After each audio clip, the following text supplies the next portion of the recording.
মূর্খের গল্প। এক সময় গভীর এক জঙ্গলের একটি গাছের ডালে বাস করত শিম্বুক নামে একটি পাখি। পাখিটি মানুষের মতো কথা বলতে পারত, মানুষের মতো চিন্তা ভাবনা করার ক্ষমতাও ছিল তার। তার সব থেকে আশ্চর্য গুণ ছিল, যখন সে মল ত্যাগ করত তখন সেই মল হয়ে যেত সোনা। একদিন এক শিকারী তার তীর ধনুক আর জাল নিয়ে হাজির হলো সেই গাছের কাছে। শিম্বুক শিকারিটিকে দেখা সত্ত্বেও বোকার মতো মলত্যাগ করল। শিকারী অবাক হয়ে লক্ষ্য করল, পাখিটি মলত্যাগ করার সঙ্গে সঙ্গে তার এক তাল সোনায় পরিণত হচ্ছে। শিকারী সেই অদ্ভুত দৃশ্য দেখে খুব অবাক হলো এবং ভাবল, যেভাবেই হোক পাখিটিকে ফাঁদ পেতে ধরতে হবে। এই ভেবে সে কিছুক্ষণের মধ্যেই সে পাখিটিকে তার ফাঁদে আটকিয়ে ফেলল এবং তাকে বাড়ি নিয়ে এলো।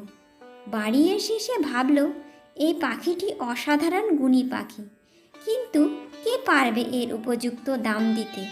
আমি বরং একবার রাজার কাছে গিয়ে দেখি, তিনি হয়তো উপযুক্ত দাম দিয়ে পাখিটিকে কিনে নিতে পারেন। এই ভেবে সে মহানির্বোধের মতো পাখিটিকে রাজার কাছে নিয়ে গেল। রাজার কাছে গিয়ে পাখিটির সমস্ত গুণের কথা সবিস্তারে বর্ণনা করল। সে কথা শুনে রাজা শিকারিটির কাছ থেকে অস্বাভাবিক দাম দিয়ে পাখিটিকে কিনে নিলেন। এরপরে রাজা স্থির করলেন তিনি পাখিটিকে পুষবেন। কিন্তু তার সিদ্ধান্তের কথা শুনে রাজার সভাসদরা হাসতে লাগল। তারা বলল, মহারাজ, কখনো পাখির বিষটা সোনায় পরিণত হতে শুনেছেন? তাই কখনো সম্ভব? যারা আপনার পাখি পোষার কথা শুনবে তারা এ নিয়ে হাসাহাসি করবে। তাদের কথা শুনে রাজার মনে হলো, তাই তো, আমি শিকারীর কথা বিশ্বাস করে কি ভুল করে বসলাম। ইস, আমি কি বোকা!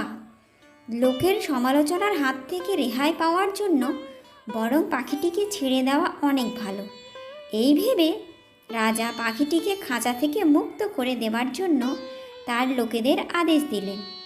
পাখিটি খাঁচা থেকে ছাড়া পেয়েই বসলো এসে প্রাসাদের এক উঁচু দেওয়ালের ওপর। সেখানে বসে প্রায় সঙ্গে সঙ্গে মলত্যাগ করল। আর সকলে পরম আশ্চর্যের লক্ষ্য করল, পাখিটির মল হয়ে গেছে একতাল সোনা। সেখান থেকে পাখিটি সকলের উদ্দেশ্যে মানুষের গলায় বলল, আমরা তিনজনই ভীষণ নির্বোধ। আমি নিজে, শিকারী আর রাজামশাই। কারণ ব্যাখ্যা করে পাখিটি বলল, শিকারী শিকার করতে বেরিয়ে যখন গাছটা নিচে এসে দাঁড়ালো, তখন তাকে দেখা সত্ত্বেও মহা নির্বোধের মতো তার চোখের সামনে মলত্যাগ করে বসলাম। তা না হলে শিকারী আমাকে ধরার কথা ভাবতো না। দ্বিতীয়ত, শিকারী আমাকে বাড়িতে রেখে সোনায় পরিণত হওয়া আমার মল বিক্রি করে রাজ্যের একজন শ্রেষ্ঠ ধনী ব্যক্তি হয়ে উঠতে পারত। তা না করে সে আমাকে রাজার কাছে বিক্রি করে দিল। রাজাও নিজের নির্বুদ্ধিতা প্রমাণ করলেন। শিকারীর কথার সত্য মিথ্যা যাচাই না করে তিনি সভাসদদের কথায় আমাকে ছেড়ে দিলেন। এই বলে পাখিটি সকলের দিকে একবার তাকিয়ে নীল আকাশে উড়ে চলে গেল।